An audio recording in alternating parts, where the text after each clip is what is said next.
રાજકોટમાં ring road પર નિર્માણાધીન bridge તૂટી પડ્યો। નવા 150 ફૂટ રિંગ રોડ પર બની રહેલો આ બ્રિજ તૂટી પડ્યો હતો। નિર્માણાધીન બ્રિજનો વચ્ચેનો ગાળો જ અચાનક બેસી ગયો। સિમેન્ટ અને કોન્ક્રીટની નબળી ગુણવત્તાનો ઉપયોગનો અહીંયા આક્ષેપ થઈ રહ્યો છે। તો બ્રિજમાં હલકી ગુણવત્તાનું લોખંડનો પણ ઉપયોગ થયો છે તેવો આક્ષેપ થયો છે। MMK કન્સ્ટ્રક્શન કંપનીને આ કામ સોંપાયું હતું। જો કે કોઈ શ્રમિકો હાજર ન હોવાથી આ મોટી દુર્ઘટના થતા ટળી ગઈ। બ્રિજ બનાવનાર કોન્ટ્રાક્ટર મિતેશ પટેલે નિવેદન આપ્યું કે ગઈકાલે બ્રિજનો સ્લેબ ભરતી વખતે ટેકો નમી ગયો હતો અને ટેકો નમી જતા રૂડાના અધિકારીઓને બોલાવવામાં આવ્યા હતા। કોન્ક્રીટવાળો એક ભાગ જાતે દૂર કરવામાં આવ્યો છે। 3 મહિનાથી બ્રિજ બનાવવાની કામગીરી ચાલી રહી છે અને ભવિષ્યમાં દુર્ઘટના ન થાય તે માટે બ્રિજ તોડી પાડવામાં આવ્યો।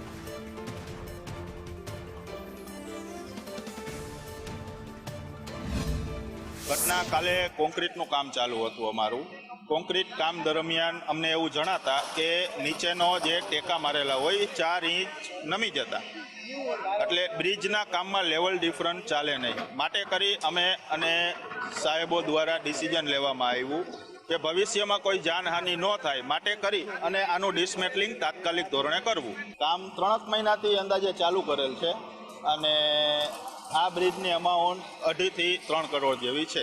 એન્જિનિયરો હતા, કામ દરમિયાન આવી ટેકનિકલ ખામીઓ સર્જાતી હોય છે। કોન્ક્રીટ અમે જોયું તો એ તો ઢેફા હોય એવું લાગે છે, નબળું કામ હોય એવું લાગે છે। કોન્ક્રીટ 28 દિવસે એની સ્ટ્રેન્થ લે છે। હવે આપણે કાસ્ટિંગ કર્યું એને 12 કલાક જ થયા છે, એટલે તમને કોન્ક્રીટની એટલી સ્ટ્રેન્થ જોવા ના મળે। રાજકોટના કોરાટ ચોક નજીક નિર્માણાધીન જે બ્રિજ છે તેની અંદર નબળી કામગીરીના કારણે બ્રિજનો આખો ભાગ છે તે વહેલી સવારના તૂટી પડ્યો હોવાની વિગતો સામે આવી છે। અત્યારે સંદેશ ન્યૂઝની ટીમ પહોંચી છે આ બ્રિજ ખાતે। ગોંડલ રોડ જે મુખ્ય રોડ છે ત્યાંથી કોરાટ ચોકડી ને કોરાટ ચોકડીથી ટીલાળા ચોક તરફ જવાનો જે આખો રસ્તો છે ત્યાં અહીંયા બ્રિજનું કામ ચાલતું હતું। આ કામગીરી ચાલતી હતી એ દરમિયાન જ એક આખો જે પુલનો ભાગ છે એ નમી ગયો હતો અને ત્યારબાદ આખો કાટમાળ છે તે ઘસી ગયો છે। સદનસીબે આ બ્રિજ છે તેનું નિર્માણનું કામ છે એ ચાલતું હતું અને તે દરમિયાન જ આ દુર્ઘટના છે તે ઘટી છે।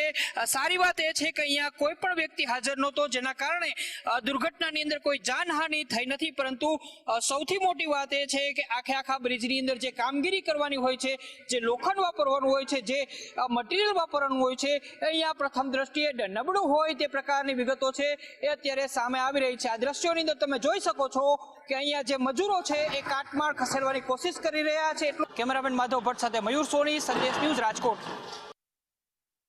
કોન્ટ્રાક્ટર ભલે કહેતા હોય કે પહેલા